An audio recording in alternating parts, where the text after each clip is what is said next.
Artificial intelligence అనేది చాలా చాలా రంగాల్లో చాలా మటుకు మనకు బాగా హెల్ప్ చేస్తుంది.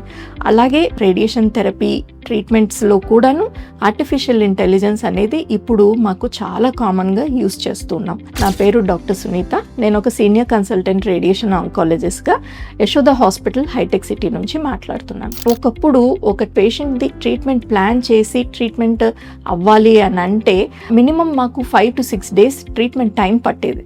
అయితే ఇప్పుడు వచ్చిన పద్ధతిలో ఆర్టిఫిషియల్ ఇంటెలిజెన్స్లో అడాప్టివ్ థెరపీ చేయాలన్నా కానీ వీటిల్లో మనకు మ్యాక్సిమం పేషెంట్ని 1/2 hour కంటే ఎక్కువ పడుకోబెట్టలేం మెషిన్ మీద. అలాంటప్పుడు మేము స్లోగా కూర్చొని మార్క్ చేసుకుంటూ వెళ్ళాలి అని అంటే చాలా టైం పడుతుంది. ఇప్పుడు వచ్చిన ఆర్టిఫిషియల్ ఇంటెలిజెన్స్ సాఫ్ట్వేర్స్ ఏవైతే ఉన్నాయో మనకు ఈ ప్లానింగ్స్ ప్రాసెస్ ఏదైతే ఉందో, అంటే ట్యూమర్ ఎక్కడ ఉంది, తర్వాత నార్మల్ టిష్యూ ఎక్కడ ఉంది, ఇవన్నిటినీ కూడాను చాలా ఫాస్ట్గా డిమార్కెట్ చేయగలుగుతున్నాం.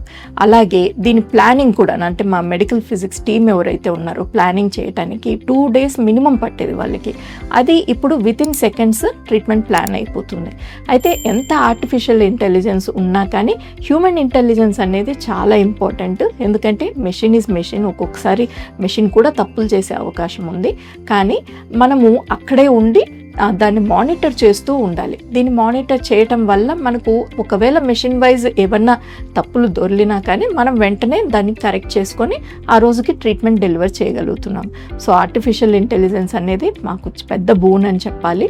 ఇది వచ్చిన తర్వాత మా లైఫ్ చాలా ఈజీ అయింది. Thank you. If you found this video useful, like, comment and subscribe for more health updates.